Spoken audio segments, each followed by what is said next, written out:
of the Golden Gate Parade.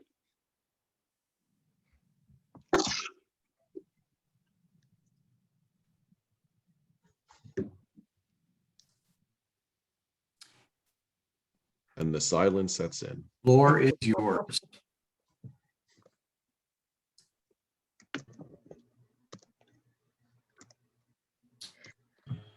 Carol, the floor is yours. Okay, thank you. Okay, so we have 33 participants. Thank you. So we're going to start our event.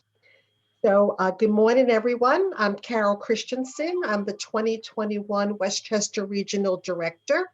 And I want to thank you for attending our webinar, Navigating Today's Market. So we have 5 panelists and our appraiser, John Kopelis, to talk about, today's crazy market that we're in.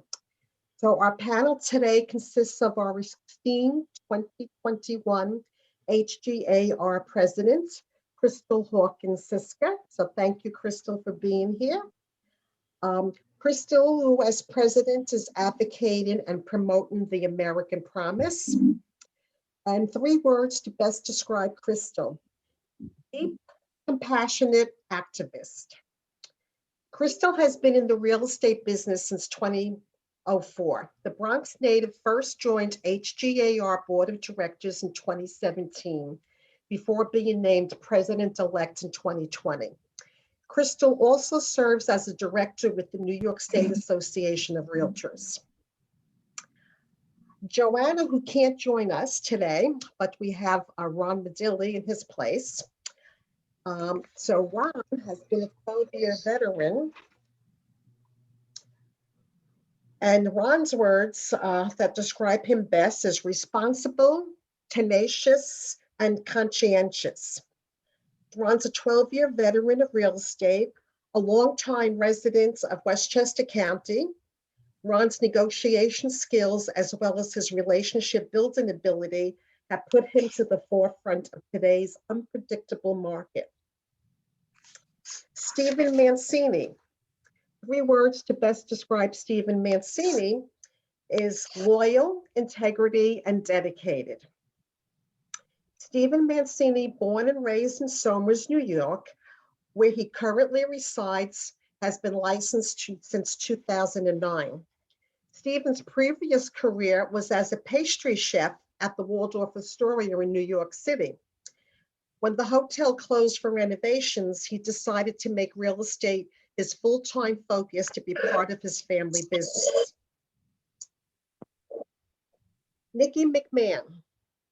Nikki is, her 3 words to describe her best is responsive, thorough, and knowledgeable.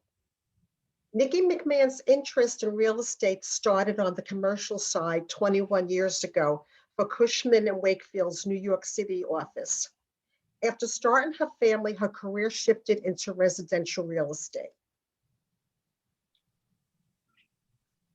Alicia Albano. Alicia's 3 words to describe her is innovative, patient, and a go-getter.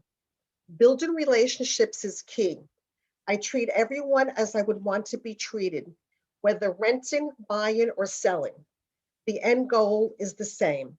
I put myself in your place and use my knowledge and expertise to achieve your goal.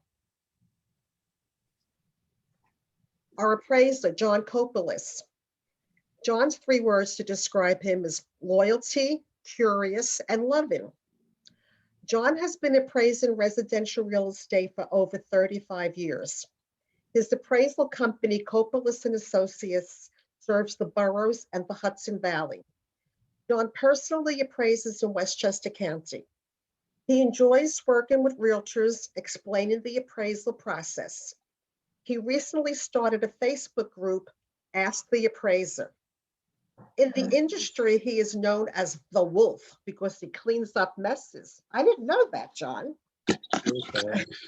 Very cool. All right, I didn't miss anybody, right? Okay, so I want to thank our panelists for being here, and I'm going to turn it over to our moderator, Walter Sadowski. And Walter, thank you, and thanks again. Thank you, Carol. Apparently you have no messes, so you wouldn't know that John's the wolf. I did not know that. So thank you all guests for being here as well as the panelists.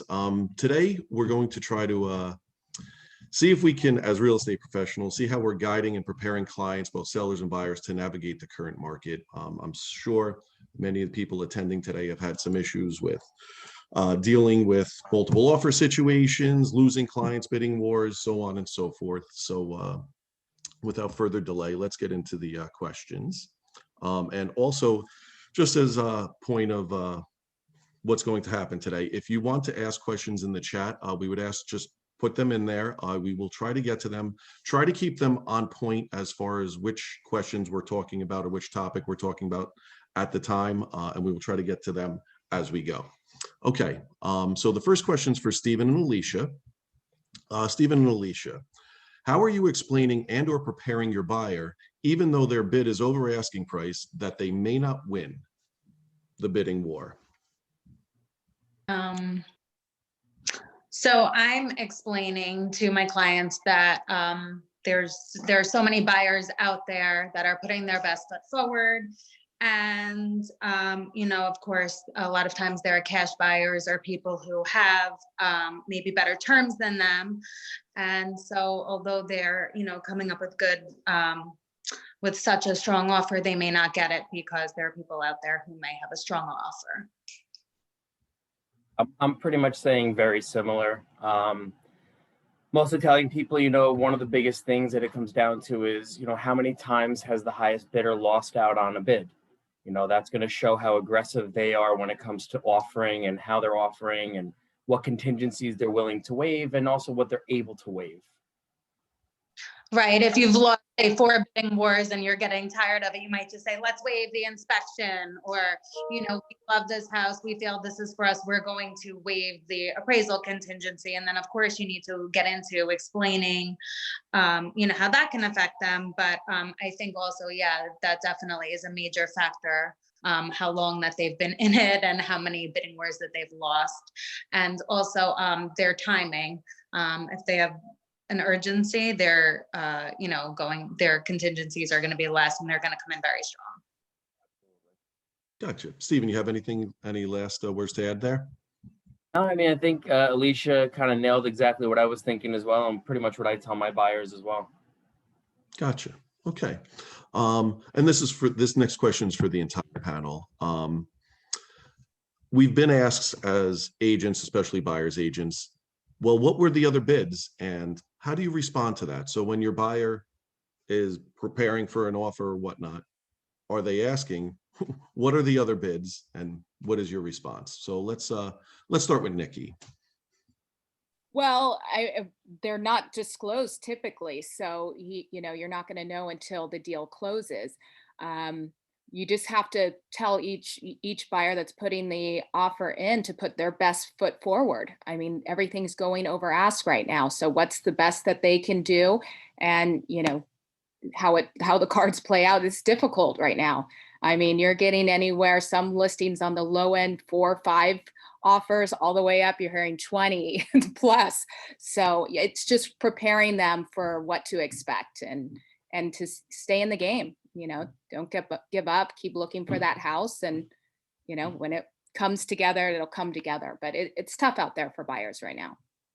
Gotcha. I let that it's the, seller's agent's job to get them the most money possible. And legally, in most cases, the sellers don't want them to share the info, unless they have their permission of, on pricing and all that. Again, the seller's agent is to get the seller the most amount of money, so they don't share that info. Gotcha.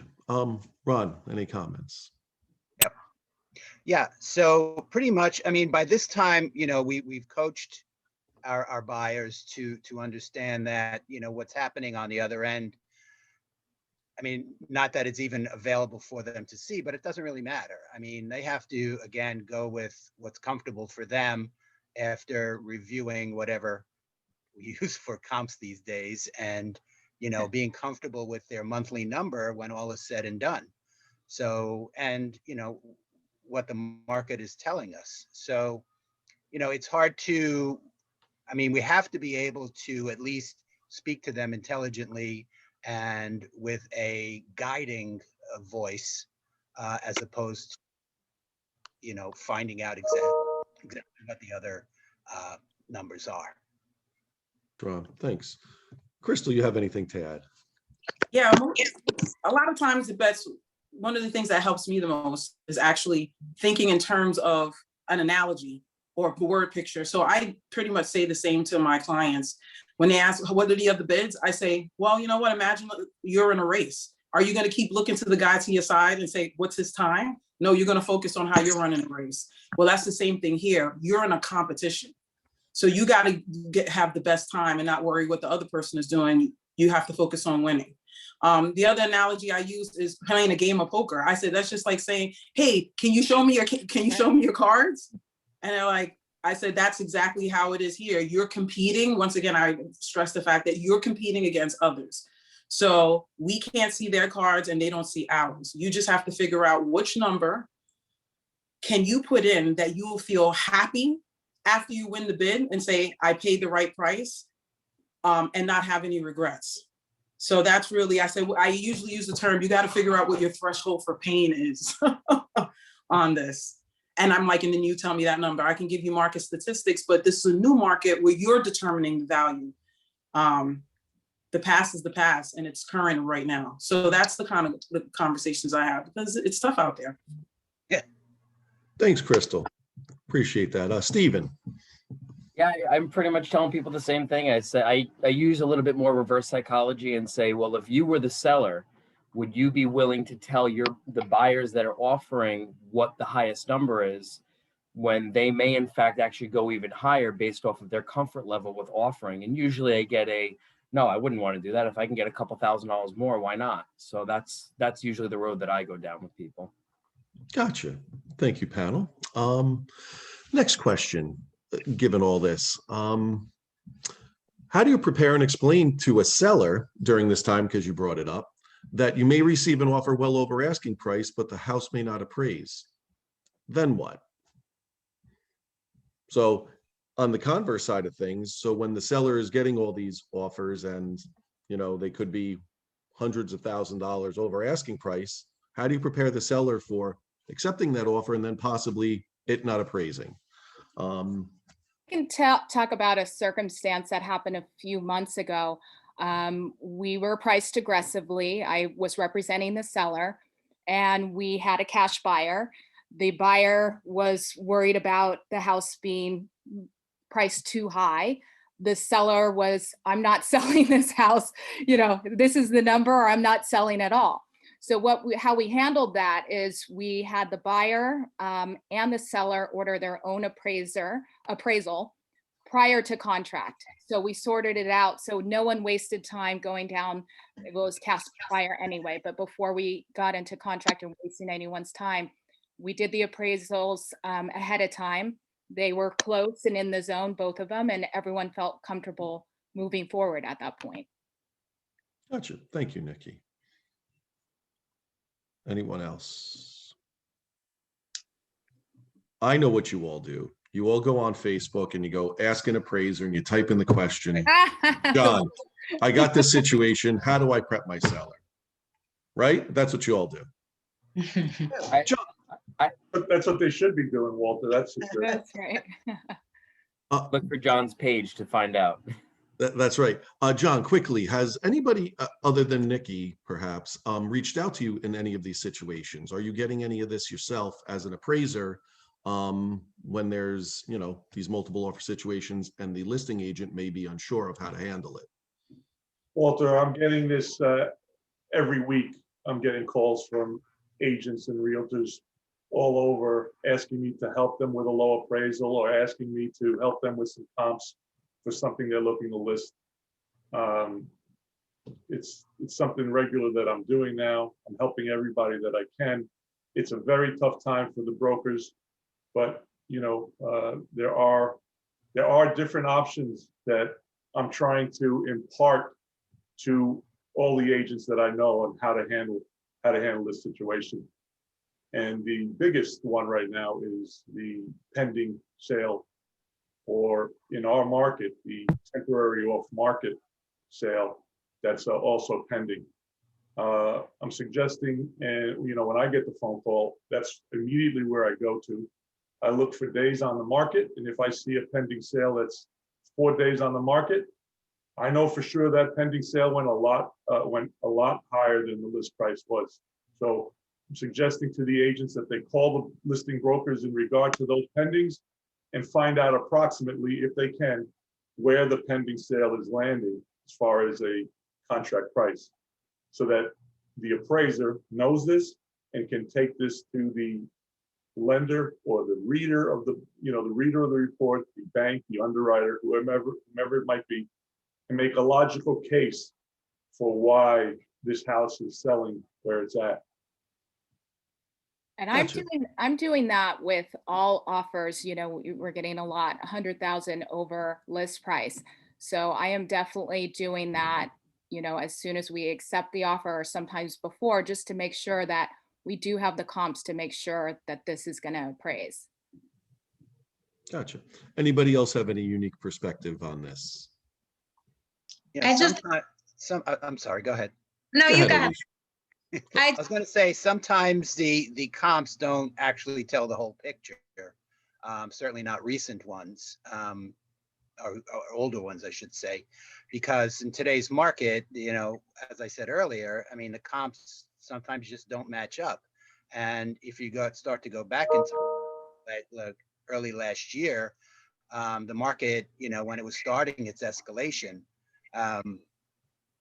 and you start to use those types of comps, they don't compare. What you should be looking at is the actives and the pendings, and where, what those numbers are, because that's going to tell the true tale. So getting back to the question, maybe it's a predetermined, threshold of a number, like how far, Mr. Buyer, are you willing to accept the appraisal? So if a house is coming in if the house is listed at 475, and your offer is for a number 500, are you willing to put up the rest of that money, or is it only 15,000 of that money? So maybe somewhere, in the initial thresholds of after getting the accepted offer and before the appraisal, you kind of get a feeling of where their comfort level is there. Gotcha. So staggering the appraisal, the contingency of the appraisal. Mm-hmm. Okay.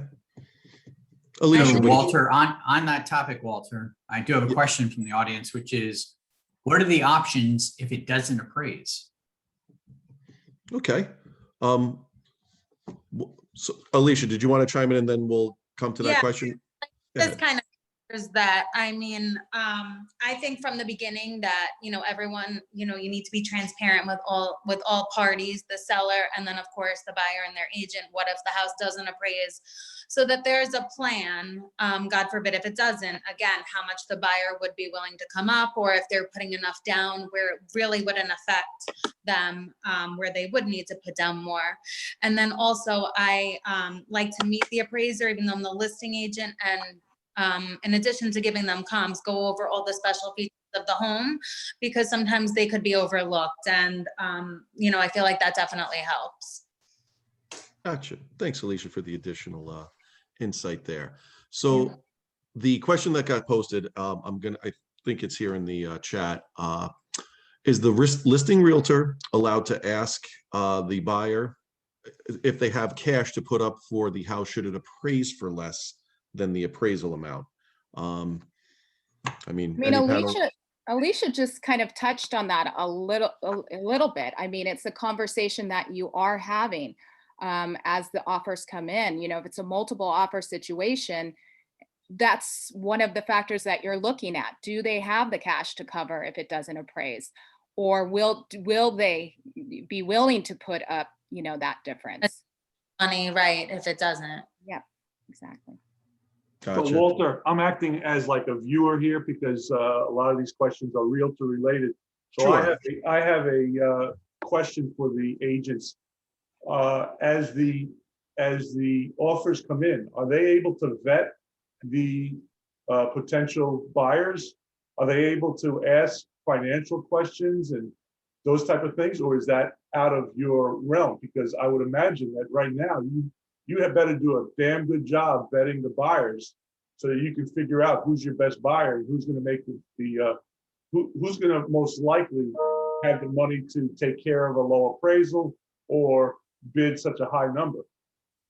So that's Yes, the question I'm asking you. absolutely. And there's times that you get permission from the buyer to actually talk to the lender directly.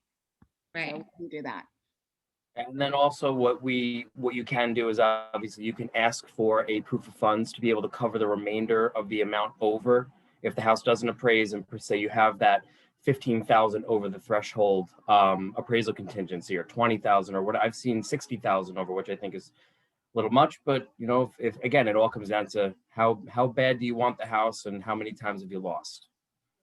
So if a buyer comes in and offers you $525,000 and they're at 30% down, and you have an FHA buyer offering you $5,000 more, it seems to me that it would make sense to tell your seller to possibly take the lower Right, the number. terms are really important as well. It's not always about the actual amount.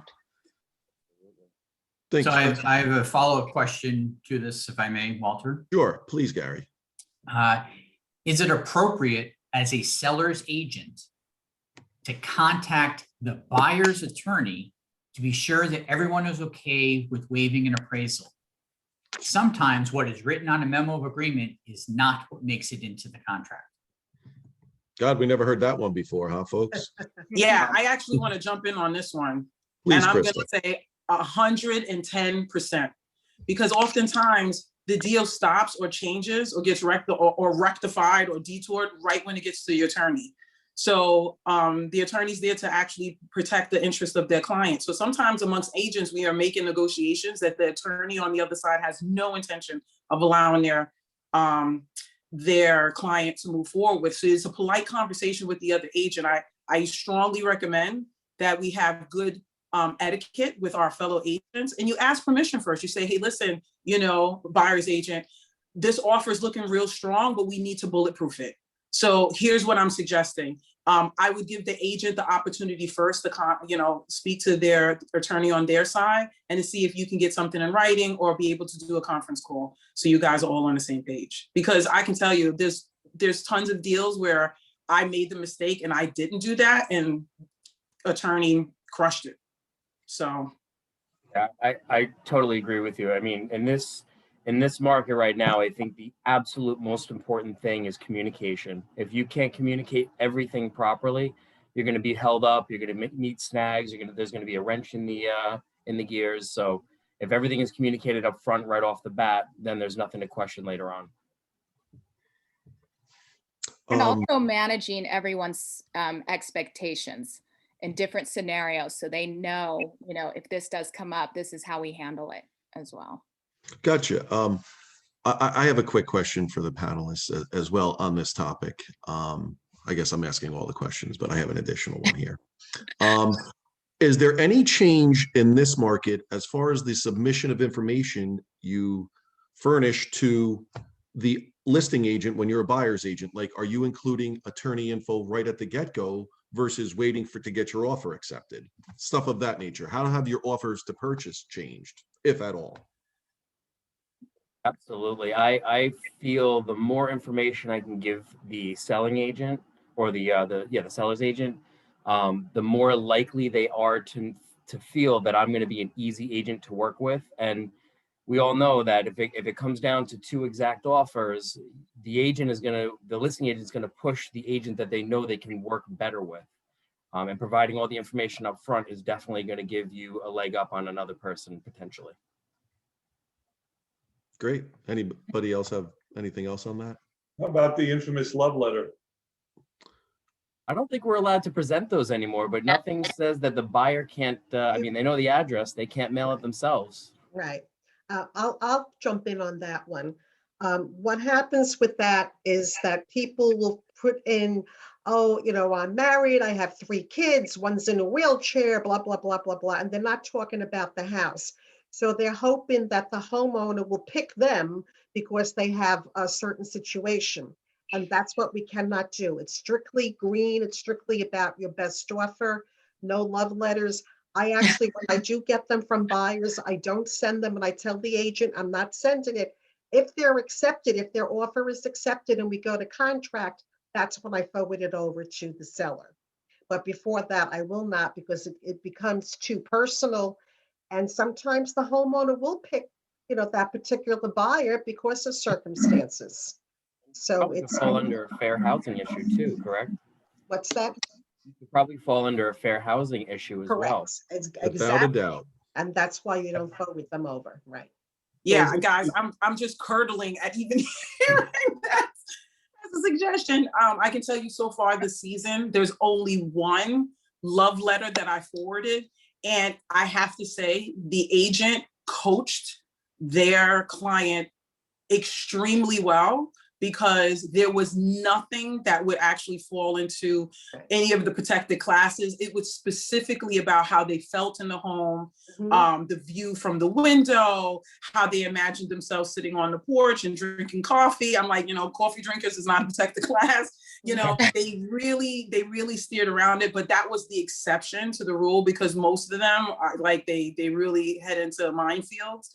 And honestly, as listing agents, we need to protect our clients, because essentially we are putting them at risk when we expose them to that, because, someone can come back and say, you didn't pick me because, so yikes. YA. I've actually had buyers show up unannounced at the door of listing of mine. So they are doing whatever they can to connect with the seller. On that line, are you guys giving any special instructions to your sellers prior to it going on the market onto how to handle that situation? Because that is not a unique situation nowadays. Yeah, I've been having that conversation, and even still, like, the different ways they can get in touch is so amazing that I've had to keep adjusting. Like, somebody found one of my clients on Facebook and sent them a message, and I was like, okay, I didn't think of that one. Okay, write that to the list and like add that to the next list. LinkedIn's a big one too. Yep, through I hear that a LinkedIn, lot. much less come into their house, or like almost being stalkerish. Yeah. Like, found somebody going to the Chico's and said, hi, I know you're such and such, And then your sellers saying, oh, they were so nice, we walked through the house. And it's like, okay, let's get back on to what's on paper. So a follow-up to that is, if we send that letter that Crystal was describing, do we have to send one for every buyer we work with to be fair? Provided it's not a fair housing issue, my assumption would be yes, it has to be equal across the playing field for everybody. I just want to actually put a little caveat on there. If where it comes back to equal treatment of everyone, it has to do with whether the listing agent is requiring it. That's where, like, you can't have a separate rule for each buyer. We can't control what each buyer does or each buyer's agent does. So that's where, like, we start getting into that different areas that can be like a little gray, where we're given the same equal treatment. If the buyer sends it to us and it doesn't violate any fair housing, we can, but we shouldn't be making that a requirement. That's where we can get into trouble. Because then if we make it a requirement and we do it for one, but don't send one letter, but don't do it for another buyer, then we're in trouble. Because then it's desperate treatment. We're not treating everybody the same. Walter, I'm not trying to take over your job, but I just like to mix it up a little bit and No, we didn't ask the appraiser yet. play a little mental marbles. And Crystal, I don't want to put you on the spot at all, but that's really interesting that you've got buyers that might fish onto Facebook and send them messages and that type of thing. So what are you telling people when they receive a friend request or something like that? I mean, that's a tough spot to be in. It really is, much less the fact that it's a little creepy. My conversation is, we are in the social media age and privacy is not what it used to be. One of the big things that I found with a more recent client is they didn't realize what a freedom of information request was. They didn't realize that anybody can figure out what your taxes are. Anybody can put in a request and see who the owner is of the property. So I'm finding that I have to explain that more to clients and say, hey, listen, I have no control over this. Because even if we remove their name, it does, once they have the address, it's fair game. So, so it definitely is a different world. And I do say that the perception of boundaries has also changed. Right. You know, so. A lot of buyers, I would imagine they're crazy, especially if they've lost out on 15 houses. Right, They're pulling their hair out. right. I have had buyers stalk Facebook pages and know more about the family than probably the family knows about the family. And I just tell them, I say, you know, would you feel comfortable if somebody was doing that to you? And usually the response is, well, it's on Facebook, so. Crystal, can I jump in? Sure, Richard. Yes, Thanks for please. joining. Thank you, Walter. And Crystal, given your knowledge of fair housing, you have the ability to kind of sort through what may be in those love letters and say, yeah, this may not be a problem. But I would suggest that it is a slippery slope and you want to stay out of the gray area. So I think a consistent practice where you just say no love letters, period, Exactly. probably is the safer course of action. And that means that takes you out of the hot seat of trying to analyze if there are any landmines in those love letters. So I think probably having a consistent policy just saying, not going to do it, may be the safest course of action. Right. Thank you, Richard. And everybody, I want to introduce Richard Haggerty, our CEO of HGAR. So thank you for joining us. And I agree, do not send love letters because that's our policy in our office. As a broker, I tell my agents, do not forward over love letters. Simple case close. Exactly. Thank you, Richard. Great. I think we covered the love letter thing pretty well there. And if just chime in one quick last thought on the social media thing, a lot of sellers are posting their own listings after you as the listing agent put it on. They're putting it on their own feed. So of course they're going to get inquiries, and you just got to coach them up right from the get-go, you know, to if you do get inquiries, just forward them to me. You should not be contacting the public. That's what you hired me for. I get paid the big bucks, right? Okay. Say. So next question that we have up is, we were talking about appraisal. So let's come back to that for a second. Is waiving the appraisal for your buyer a good strategy or bad strategy? I would I not think- recommend it. Works for them. I think so last year I had a client who waived the appraisal contingency. It was a bidding war, and they went 45,000 over asking, and it wound up appraising less than the actual list price. But my clients had been looking for a while. This particular house worked for their family, and it just worked. So I think every situation is different. Okay. Anyone else on the waiving the appraisal strategy? Works, doesn't work? It can work. I mean, if you have somebody that's putting down only 20%, it can work in the sense of they have extra cash to be able to overpay on the pay over the appraised value, but now they're going to be incurring PMI if it's going to be less than 20% down. I did have somebody that was putting down 50% one time, and their mentality was, I don't care what the house appraises for. This is what I want. This is what I'm willing to pay for it. If I get it, great. I don't care what the bank says. And they had the cash to be able to put down, to be able to pay for the house over the appraised value. And it did appraise, thank God, but it didn't have them incur PMI or any of the above. I think both of those are unique situations, and you've got to be very, very comfortable when you're either suggesting or the buyer suggests to you to waive the appraisal. I mean, everybody's got to be on board with that, and you have to be strong enough to be able to have that money, or not strong enough, but be able to have that money to do that. So, I don't think, certainly the buyers that I work with are not all able to stomach that, if you will. So you got to be careful. And I think it is, I think Alicia said, it's, case by case. Gotcha. Along the waiving of contingencies, I just saw a question come up. What about the inspection?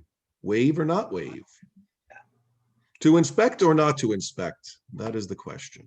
I always, always, always recommend strongly having an inspection done. You get to know your buyers the more you work with them. I've worked with buyers that don't know the difference between a Phillips head and a flathead screwdriver. And I've worked with contractors that say, I don't care what the problem is, I can fix it myself.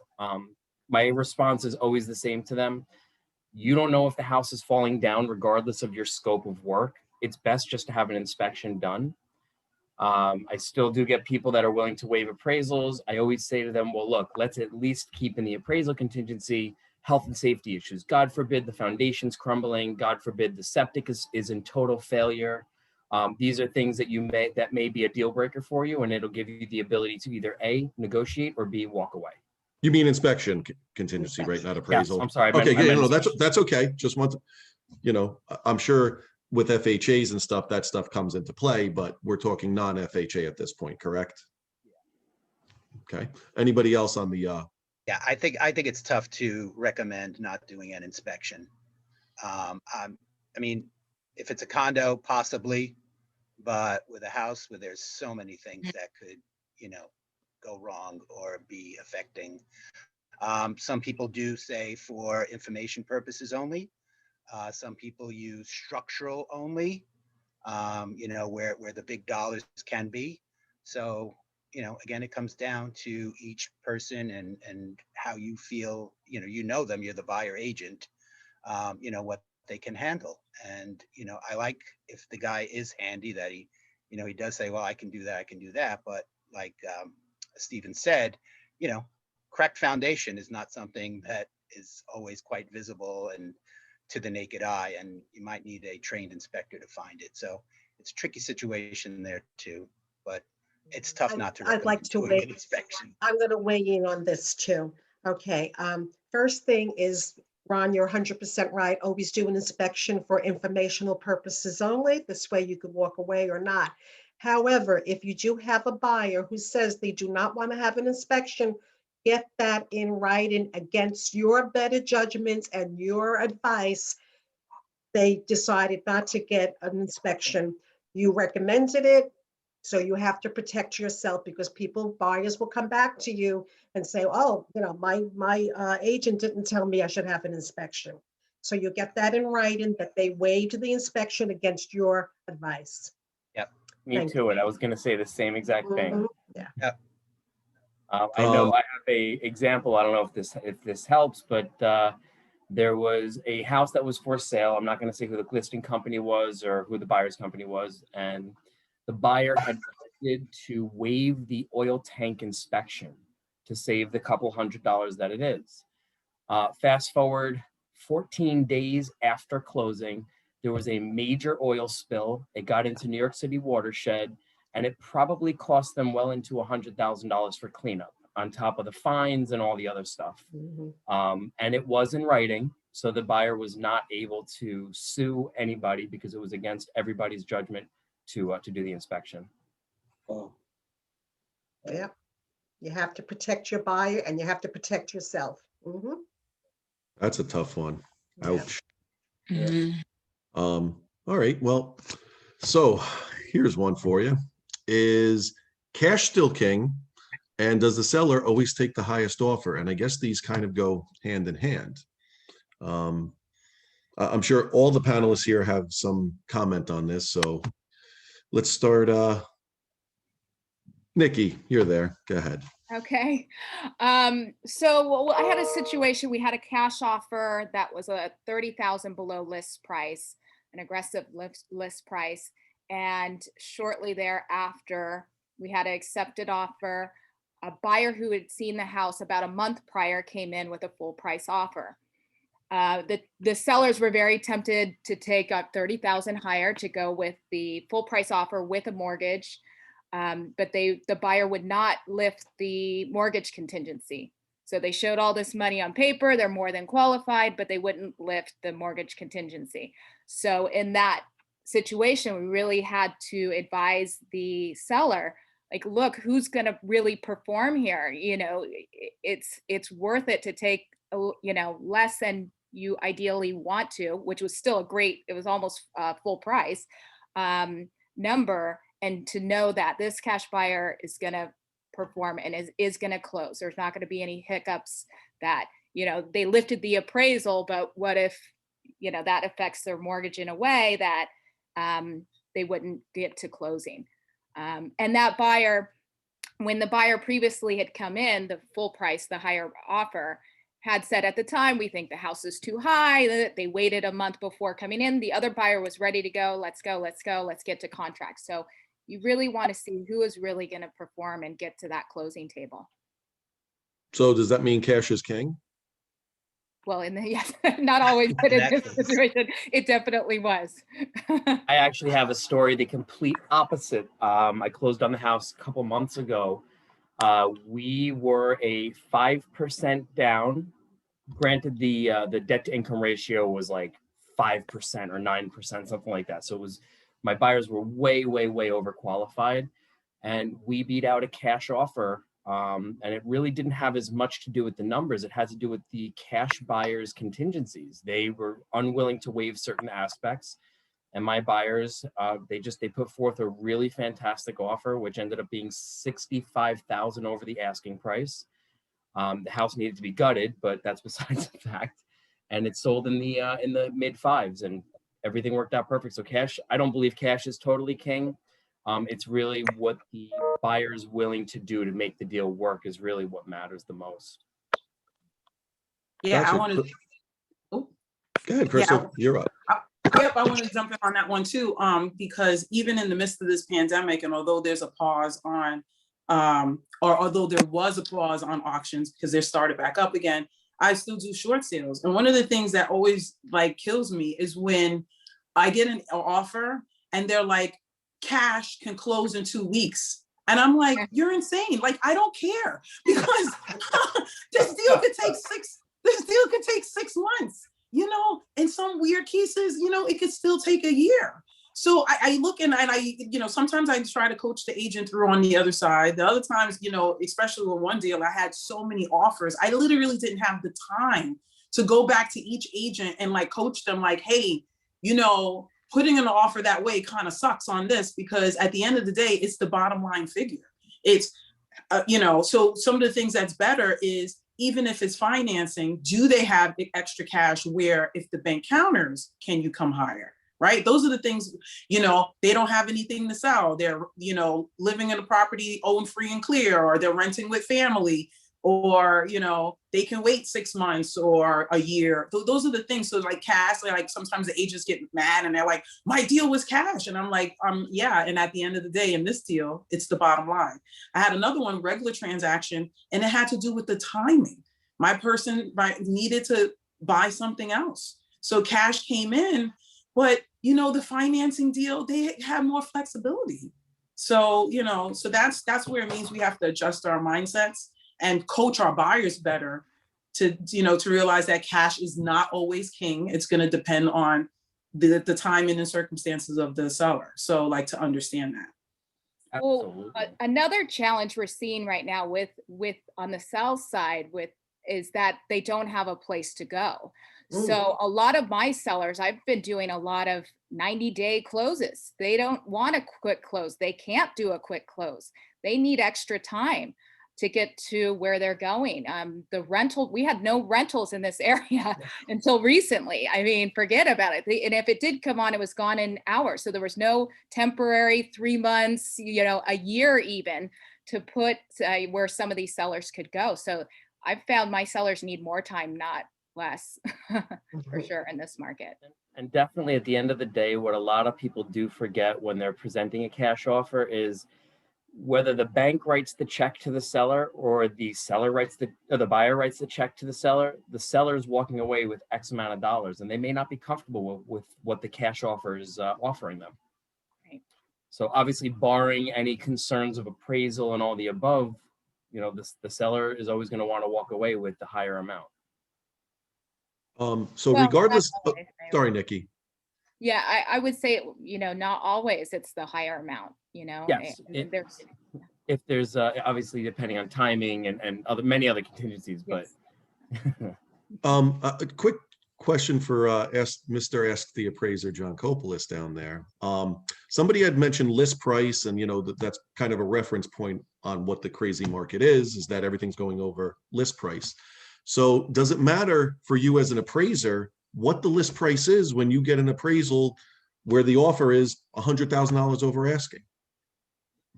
Well, the answer is that last year, pre-COVID, it certainly mattered. It was something we took into serious consideration if a sales price was above a list price.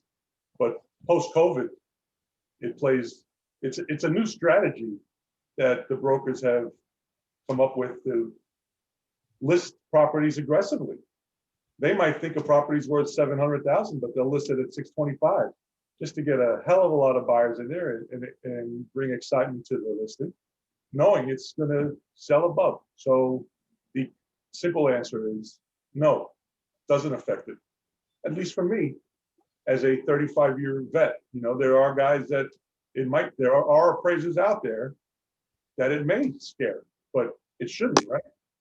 And going back to what Ron talked about with some comparables, Iran, if the best comparable that I have is from 9/2020, I'm going to realize as a real estate professional that, hey, values have changed considerably since September of 2020 to today.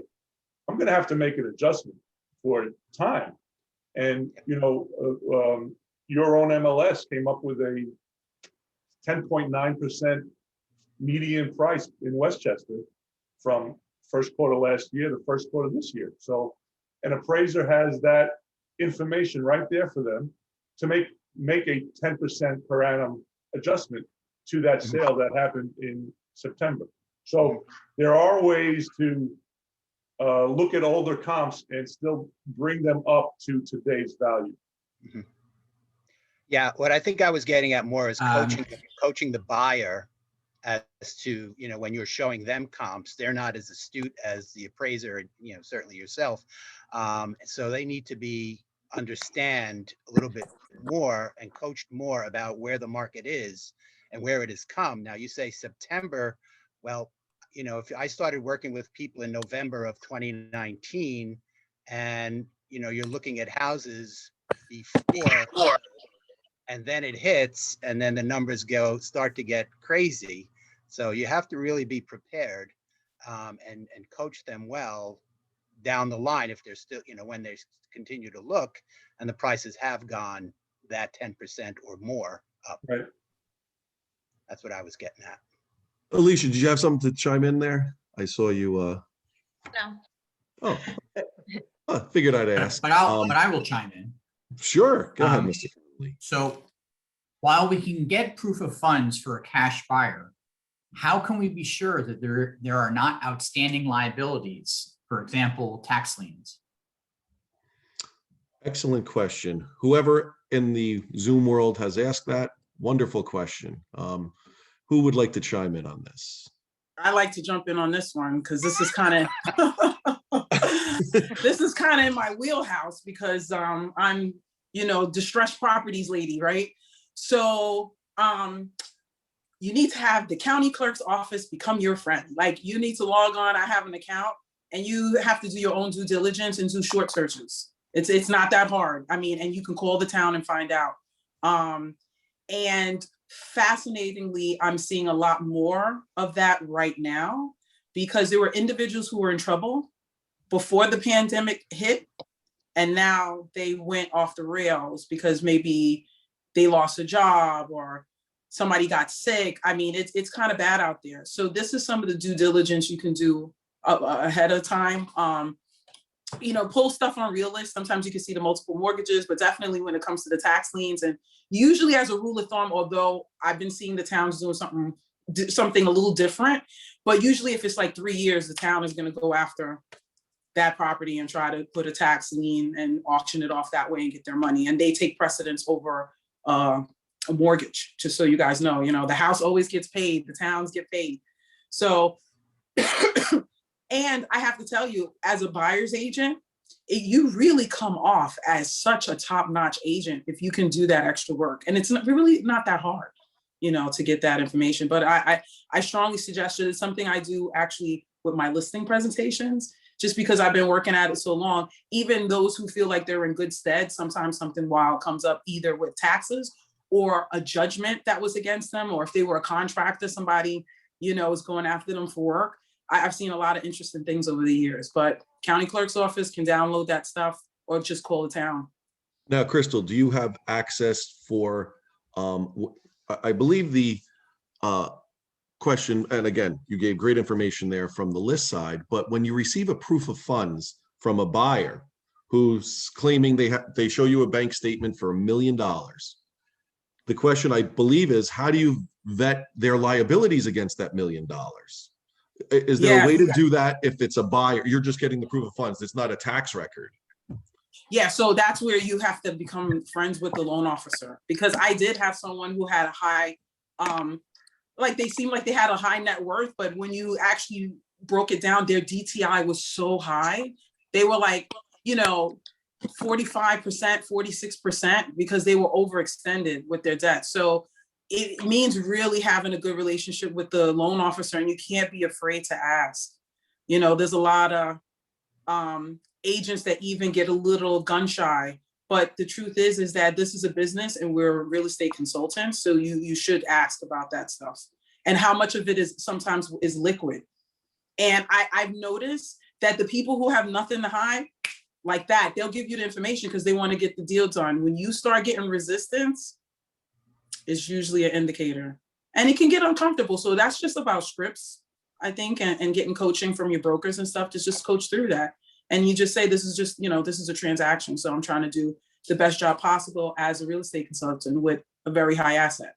That's how you have to just put it. So you can take a little of the emotional part of it out. I hope that answered the question. It answered it to a certain degree for me. I'm not sure about Zoomtopia out there, but anybody else, anybody else have anything to add on how you might vet further a proof of funds? No? Okay. Call the bank and try to make a withdrawal. Who knows? I don't know. So one other thing that came up in a previous question was the delayed closing dates. So just a quick for the panel, regardless of what gets into the contract as a closing date, are you guys seeing like the closings just taking much longer nowadays, even cash? And if so, why, what, and how are you getting around that? Not cash. What I'm finding is that appraisers, and John can probably attest to this, are so overworked right now. It's taking what would normally be a 10-day turnaround is 30 to 35 days in some cases. Oh, maybe John can attest to that. You would be able to tell me better what's happening out there as far as appraisals go. But for me, it's I'm keeping my turnaround time at about 14 days. But you hear horror stories where it's 21 days to 30 days, like you say. So, one quick thing in regard to those turnaround times, real quick, little help for the agents. When you're dealing with a condo and a co-op, one of the biggest things that holds up an appraisal for that is the management questionnaire. So try to get that questionnaire early in the process for your buyer so that when they go for a mortgage, they can pass that along to the lender and the lender passes it along to the appraiser, because that does delay the process for condos and co-ops. So that's very important. Oh, good to know. Anybody else? No? So yeah, I'm seeing some wild timetables. It does vary from bank to bank. I'm literally seeing even some of the more efficient banks have slower timetables and making some wild mistakes. Like there's not a deal I have right now that's clean. It's just, and I do feel that part of it is because we're in this, some of the banks still have people working remotely. So there's something that takes away from the efficiency of that. I had a deal almost not close for $75. Like, I mean, like weird things like that, or some of the things that have been standard to practice, like for instance, a lot of attorneys try to save their buyers money in terms of a survey, so they wait sort of to the last minute. That's been like the kiss of death on certain deals. There's certain, I mean, in certain towns, I mean, the surveyors can't get out there for 2-3 weeks. You know, people are paying extra money to lock in their rate. I mean, it's really crazy out there in terms of that. And then it's just like I said, like little things like we got all the way to the finish line and underwriting didn't realize that they didn't add the middle name. I mean, stuff like that. And then you're like, now we have to deal with these affidavits and get things back through. I mean, so understand that this is the nature of the beast. And I think that, and this is really important, I really want to share this. We collectively have a trauma, okay, from the COVID crisis. So everybody's just slightly nutty. And we have to accept like this is a little bit of our new normal. So everybody feels really stressed out and taxed. You know, so I think that plays out in some of the processing times, what's going on in underwriting, making sure bank attorneys are communicating with the attorneys for the buyer and the seller. So this is our new normal of, you know, for the most immediate present and future until otherwise determined. And sorry. Oh, go ahead, Nikki. Go ahead, Nikki. We're thinking about certain things before we go into contract 2 with the mortgages, because there is this high volume. Things that we would have included in the mortgage were not, in the contract were not. Little things like remove the swing set, things that, you know, all the boxes have to be crossed off by the bank before you can close. We try to eliminate a lot of that and kind of do it on the side or trust if it's something that's as small as that, just to ease up, you know, what that list of what has to get done by the bank. Thanks, Nikki. Gary, before you give us the next thing, John, could you just repeat what you had said about getting the appraisal done faster for condos and co-ops? Sure. So I noticed that there was a question about that in the chat, right? So I mentioned one thing, but we'll talk about something else also. So one of the problems with condos and co-ops is getting the management questionnaire regarding the co-op itself or the condo. How many units are there? What's the mortgage on the cooperative? How many shares are there in the total cooperative? All those questions. It's about 2 pages worth of questions that need to go on an appraisal for a co-op and a condo sometimes. So if an agent can work on getting that co-op or condo questionnaire to the appraiser at the time of the appraisal, it'll save a heck of a lot of time. I mean, I will have to wait sometime 2 weeks for that questionnaire to come from the management. So my hands are tied. There's nothing I can do about that. So that'll add to the turn time of an appraisal. One other thing that you may want to consider, I'm not suggesting it, but I am telling you that it's out there. Some buyers are now paying extra to get a rush appraisal done. So they might pay an additional $200 for the lender to find an appraiser who actually will get it done in 7 to 10 days instead of 14 to 21 days. On that, John, you had said, so you get the order and then it takes you 2 weeks turnaround, but you don't know how long the banks had the contract or anything before they actually send it to you. Right, I don't, you know, that's not part of what I do, so I don't have an idea. I would imagine it's fairly quickly, but they may be holding on to it for a week or two earlier. And one further question, because you had mentioned something about you cannot submit the co-op and or condo appraisal without the questionnaire. Does the questionnaire affect the appraised value? Oh, interesting. Typically not, because you know, most of the information there is just data that needs to be on the appraisal, but it's not, you know, one thing that probably does, and again, it's not my field, I'm not an underwriter, but if you're in a co-op that has 100 units and 35 of them are investor tenant type of thing, that might affect the underwriting process. It has no effect on my appraisal. Okay, so it just needs to be submitted. It's not an actual appraisal factor. Correct. Okay. Right. Thanks, John. Go ahead, Gary. Sorry about that. No problem at all. And as one of our attendees mentioned, but once the appraisal is received, the lender's underwriter still has to review it and accept it. So that too can cause a delay. Definitely. So Great. just to let you know real quick for the agents out there that are paying attention, when I receive an order, we'll try to make a phone call within a couple of days, but most likely I'll be seeing it probably a week after I receive it. And then you figure another week to write it up along with all my other jobs that I saw that week. So that's where I come up with the 2-week turn. I think it's fair if you have appraisers that are giving you 3 and 4 weeks. I don't think it's professional or correct.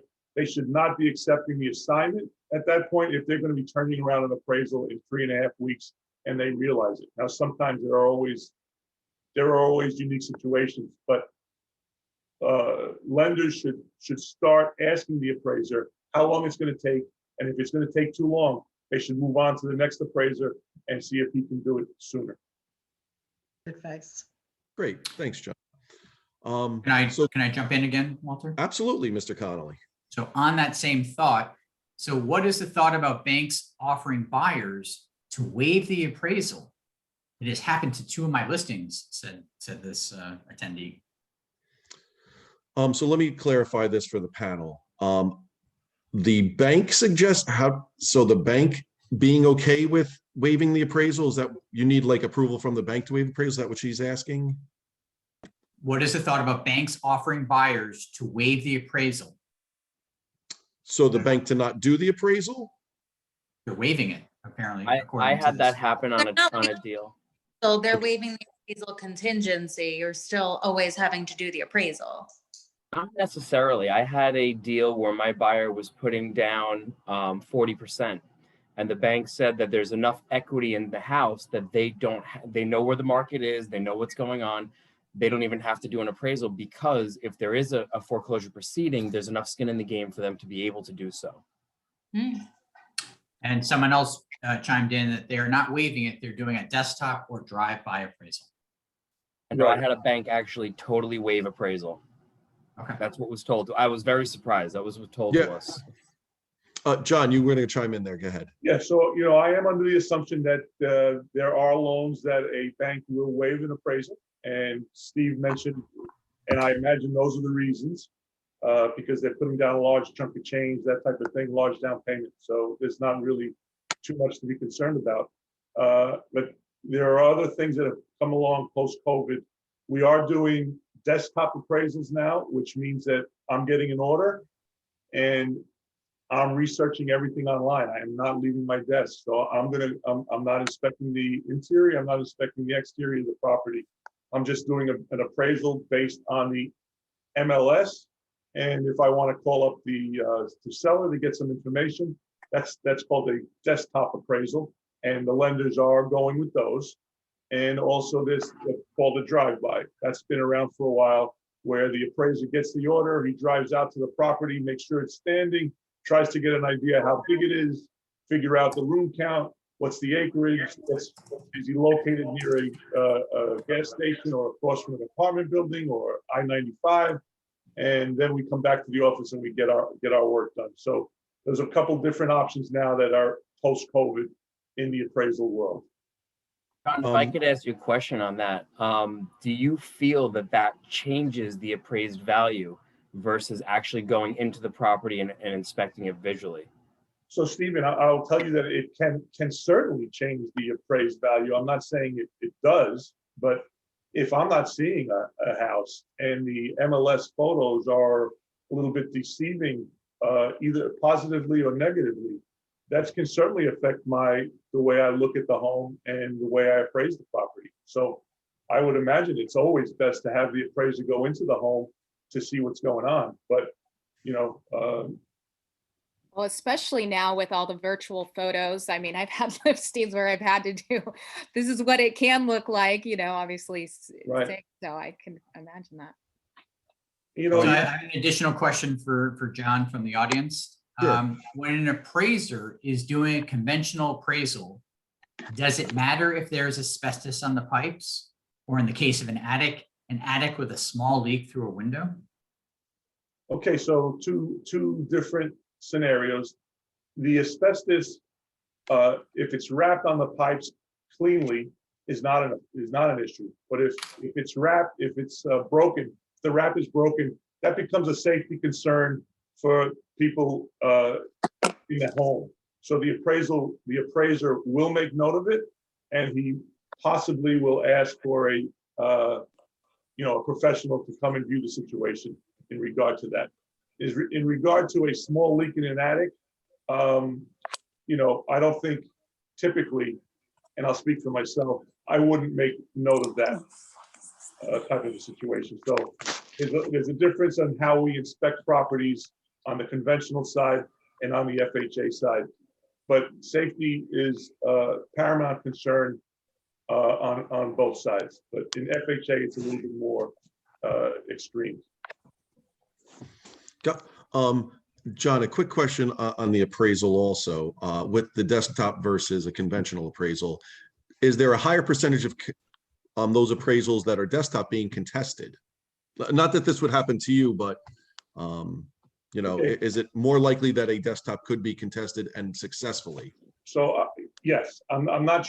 I'm going to answer the question in two ways. I don't know the answer to your question. If there's more challenges on desktops, excuse me. Lost his head. I don't know if there's more challenges on desktops, but I will tell you, if an appraisal comes in low on a desktop, you certainly have more ammunition to challenge that appraisal, right? It only makes sense that the lender will say, you know what, we did set it up as a desktop. The appraiser came in low. Let's send him out there and see where he comes out, or let's send another appraiser out to the property and see where they come out. Okay, good. I figured we needed to ask that question. So let's shift gears a little bit. We've been talking quite a bit about appraisal and contingencies and whatnot. Let's talk a little bit about our colleagues. In this market, what would be a typical communication time or response time versus other markets? Like, how long do you wait to respond to an inquiry and with another agent and or getting back on an offer, so on and so forth? As I see it. Yeah, I think if you have the answer, you get back as soon as possible. Okay, I'm that a being firm believer that you should respond regardless of if you have an answer or not. And if you don't have an answer, respond basically saying, I'll get the answer for you. So at least that there's always an open line of communication. Agreed. And it just goes back to what I said much earlier of, knowing that you can work with a realtor easily is an open line of communication.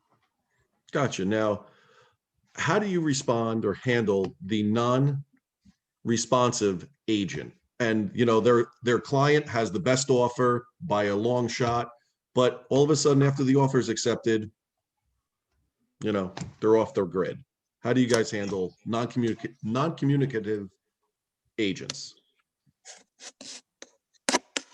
Let's pretend the offer is substantially higher than any other offer on the table. Yeah. As a listing agent, it is your due diligence and your duty to get the seller the best number. So I would go as far as knocking on the office door if I had to make sure I get a response, or emailing their broker, emailing another agent inside the office saying, hey, is everything okay with this agent? I'm waiting to hear back from them on an offer that they have on a property that I have listed. Agreed. Just keep stalking them. Okay. Walter, can I chime in again as a viewer, man? Are you telling me that there are agents out there that don't return phone calls? Hard to believe, John, isn't it? Hard to believe.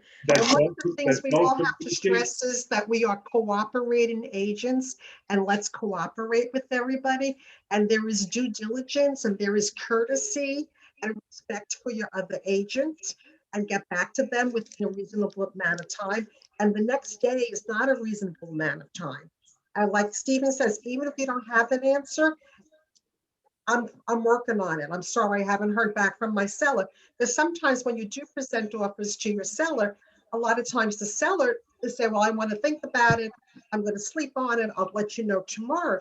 You have to communicate that to all the agents who put an offer in and let them know, my seller right now, I won't know until tomorrow. So as soon as I find out, I will let you know. But just don't go MIA and go radio silence.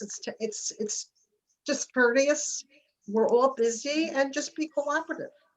The name of the game is communication, right? Networking and communication for you guys. And if I'm hearing correctly, I think that's pretty sad if there are agents out there that aren't doing that. So agents, return phone calls and emails and texts, please. You want to be successful, right? Come on. Absolutely. Definitely clear your voicemail box, please. Yes.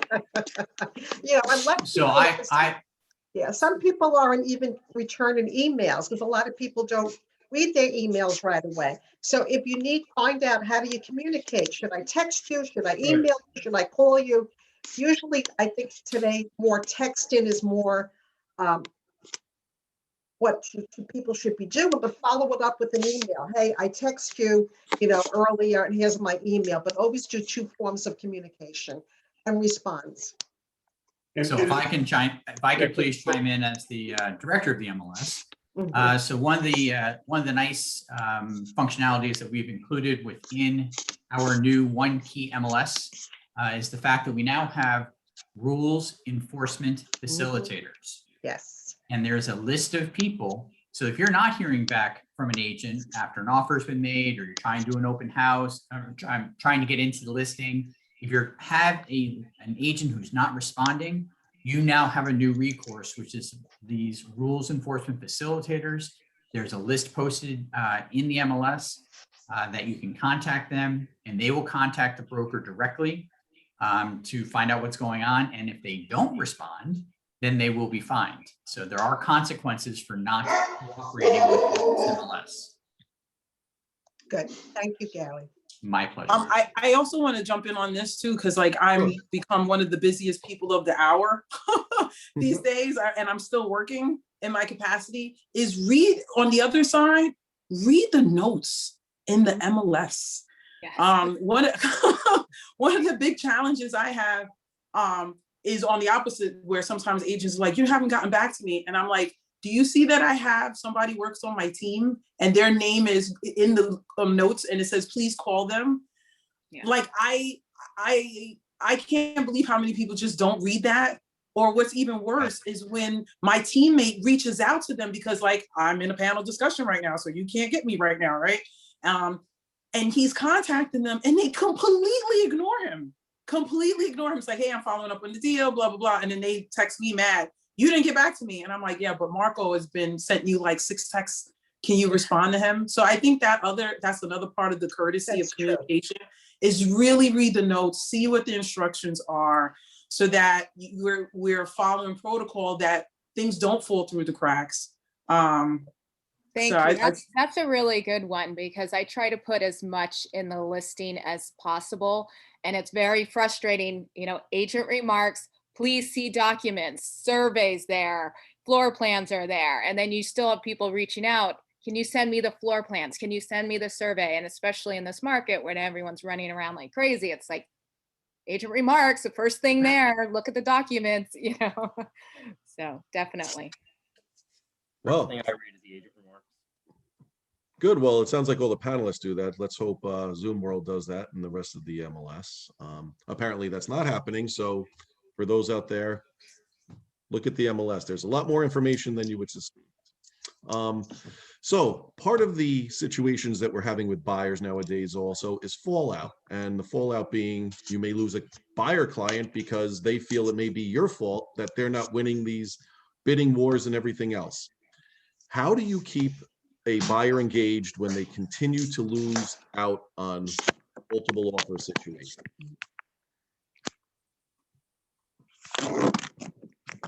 Yeah, so I want to get into that. Some of it can't be helped. And I think that's a part of the nature of this market right now. We have to accept that because the buyers do get fatigued. The other part of that is it's so competitive here. People don't have to stay in New York. Like, I lost 4 buyer clients, over the last 2 months, but 2 of them went to Connecticut. And the truth is, there was essentially what they could get in Connecticut and still be within a certain proximity of the Metro North and New York City once they start going back, it was hands down, Connecticut just won, So I lost 2 buyers there. One just got fatigued. And the other one was like, I just want to put it on pause and I'll be right back. And actually, in fact, I'm showing that one person a property this afternoon. It's a part of it. And I think that it's just keeping the communication open, because some people, they just don't have the threshold for this market. As much as you might coach them, they may even personally think I can do it, and literally will get to a point and it's like, I'm just too tired, you know? So we have to have the right conversations, understand people's limitations, and also look at the market and know that there's other marketplaces that simply have better deals and are more competitive than we are. Yeah. It's really managing the emotions too. So, looking at if they do have limitations, I have some buyers, their mortgage, they can't lift the contingency. And if there's a house they love and it's at the max of their range, I'll tell them, well, let's wait. It doesn't make sense to jump in and get their emotions all, I hope I get this house, and wait for the answer when they're not going to get the house. So, yeah, definitely looking at their limitations and trying to keep that emotional turmoil as limited as possible, as much as you can in this market for the buyers. How about you, Alicia? Yeah, I would kind of say the same thing. If I see that, it's kind of at the top of their price range, or, it's such a competitive price and they really can't go much higher, I'll kind of coach them the same way. Let's wait. Because after a certain amount of times, honestly, sometimes they need someone to blame, and they do kind of blame you, whether it's your fault or not, which we know it's not. We're doing everything we can. There comes a point where they have to blame someone. Or they just need a break because they can't, there's too many disappointments. Right. Exactly. So we're kind of protecting them and, from it happening again. Gotcha. So we're getting a little tight on time. And when I say tight on time, we have about 10 to 15 minutes left before we have to wrap up. So Gary, do we have any further questions from Zoom world? From our Yes, we do. Do you think in the next couple of years there will be buyer's remorse? Anyone? I think people are currently feel they're overpaying for properties just to get into them. And I think that a lot of people are strapping themselves a little bit higher than they should. And I believe there'll be fallout within 5 years or less. I hope I'm wrong. I really do. I don't think it's much different from the height of the market, 2005 and 2006, though the mortgage part is different. But as far as, I know somebody, she bought her house for $1,350,000 and she just sold it for like $715,000, so it's like, yikes. She bought it in 2005 and for $1,350,000 and sold it for a little over $7 million. And that's not unusual. You see that a lot, maybe not that much of a difference, but we're going to see that again because, it just has to peak. And I think it's starting to peak a little bit now. And people just say, because I get that. I very rarely deal with buyers, but the few that I have, like my friends' kids, that they don't understand that this is, people, if you look at it as an investment, and you shouldn't be buying it. If you're looking at it at your home, that this is where you're going to be living, this is your home. So you're going to be there 10, 15 years, and it's not going to matter if it goes up or if it goes down because it's your home. It's not an investment. And I think that's what you have to stress to the 90% of the buyers, that it is their home. Right. Anyone else, any thoughts? Yeah, I think that there's enough information out there where people understand the market that they're buying in. And, it's their choice if they want to pay that kind of money, if they want to pay over asking and waive a price, get into the house. So, they have to understand then that it is the current market, and what happens in 5 years from now is not really a factor. And I totally agree with Carol that it's your home. It's not an investment. And people that are making this choice, we see the people, and it's not everybody, but people migrating from, the city up to Westchester and for a different lifestyle. and are doing it because they really want to live here. And it's not saying, well, I'm going to buy this house for 500 and man, I hope it's worth 7 in 5 years, because that's a foolish way of thinking. But I think, like I said earlier, that there is enough information, educated enough, along with working with us as buyer agents and providing more information, that they understand that. Gotcha. Anyone else, any thoughts? I have some, but we'll just, not enough time because I could go on here. So, all right. So kind of to wrap things up here, let's start with John. Any words of advice that you might want to share with the audience regarding this market? How they could help maneuver, the appraisal role, whatever. Yeah, I got a couple of points. I'm not trying to be self-serving here, but I think it's really important for agents to develop a professional relationship with an appraiser in their area so that they have somebody that they can bounce ideas off, bounce issues off.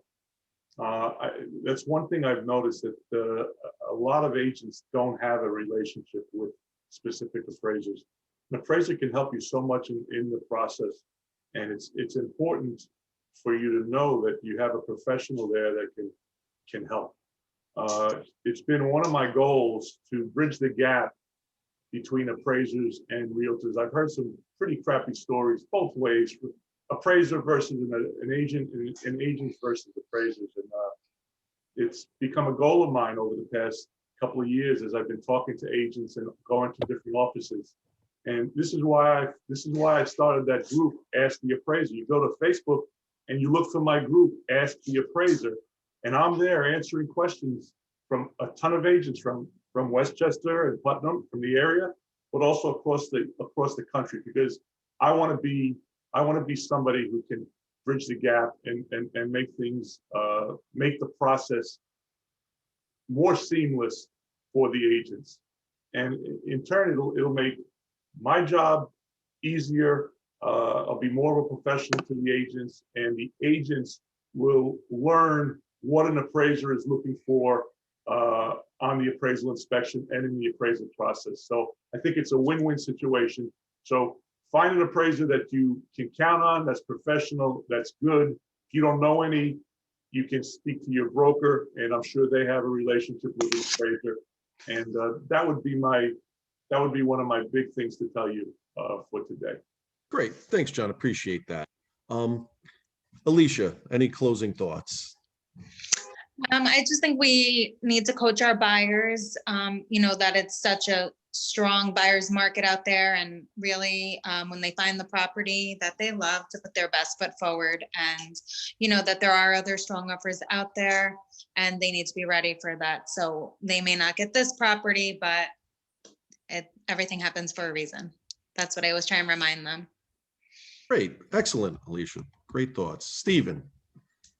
My biggest thing is just communicate with agents is the utmost important thing in this entire business. If you can't communicate properly, it is gonna make you lose out on deals. So definitely communicate with agents, and then also communicate with buyers. Buyers are stressed out beyond belief in this market, and if you're not giving them all of the information, the good, the bad, and the ugly, they're gonna notice that you're hiding something, and it's gonna make them weary about you. And you don't ever want to make anybody weary about you in this business. Great. Thanks, Stephen. Ron. Yeah, agreeing.